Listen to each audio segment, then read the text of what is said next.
Bom dia, queridos alunos, tudo bem? Vou fazer com vocês uma aula aqui bem simplesinha, rapidinho, sobre linhas de força de campo elétrico. Pessoal, antes de mais nada, queria que vocês vissem aqui, ó, que o campo elétrico, ele é sempre tangencial às linhas de força, ok? Esse aqui seria uma exemplificação do que seria uma linha de força. Aqui o campo elétrico, tangencial às linhas de força.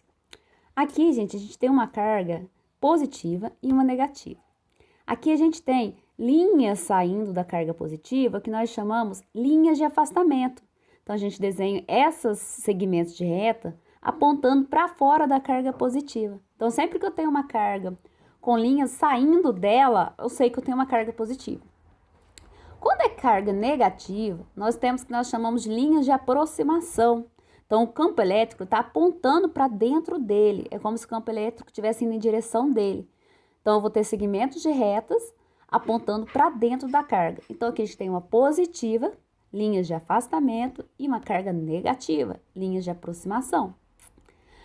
Outro exemplo de linha de força, gente, vamos supor se eu colocar duas cargas de sinais positivos. Então, eu vou ter linhas aqui, ó, se afastando uma das outras. Então, eu vou ter essa imagem, essa configuração. Ou seja, é como se essas linhas estivessem aqui fugindo dessa outra carga positiva. Elas estão fugindo para elas não se aproximarem. A gente tem um afastamento aqui, ó.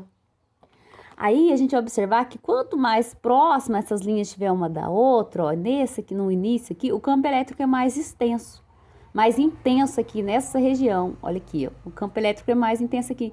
Quanto mais longe as linhas estiver uma da outra, tá vendo que a distância aqui entre elas já é maior? O campo elétrico já é menor. Então, quanto as linhas estão mais próximas da outra, o campo elétrico é mais intenso. E aqui a gente desenhou essas setinhas saindo para fora, porque a gente tem cargas positivas. Então, o campo elétrico sai para fora, aponta para fora. Aqui é o mesmo caso das cargas negativas. Aqui a gente tem as linhas de força, você pode ver pelo desenho que elas estão fugindo aqui uma da carga da outra, porque elas não querem se aproximar, porque são cargas de mesmos sinais. Aqui, ó, o campo elétrico é mais intenso nessa região. Deixa eu desenhar uma cor diferente para vocês verem. Nessa região aqui, nós temos o campo elétrico mais intenso, porque as linhas estão mais próximas. E aqui a gente já tem um campo elétrico mais fraco, porque as linhas de força já estão mais distantes umas das outras. E aqui a gente desenhou setinhas apontando para dentro, olha aqui, ó, porque são cargas negativas.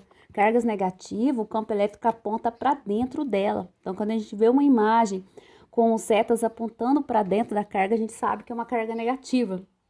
Aqui, ó, a gente tem cargas de sinais contrários. Aí eu vou ter linhas de força se aproximando, entrando uma dentro da outra. Aí vai ter seta saindo da carga positiva e entrando dentro da carga negativa. Sai da positiva, entra dentro da negativa. Sai da positiva, entra dentro da negativa. Então, essa aqui é a configuração de quando a gente tem duas cargas de sinais contrários da linha de força. Lembrando que quando mais aqui nesse início, que as linhas de força estão mais próximas, a gente tem um campo elétrico mais intenso. Aqui já é um campo elétrico bem mais fraco. E esse campo elétrico é sempre aqui, ó, tangencial. Espera que eu vou ajeitar aqui. As linhas de força. Ele estaria aqui nesse sentido aqui. Oh, só um minutinho, não quer ficar retinho. Aqui. Ele é tangencial às linhas de força, o campo elétrico. Certinho? Qualquer dúvida, estou à disposição.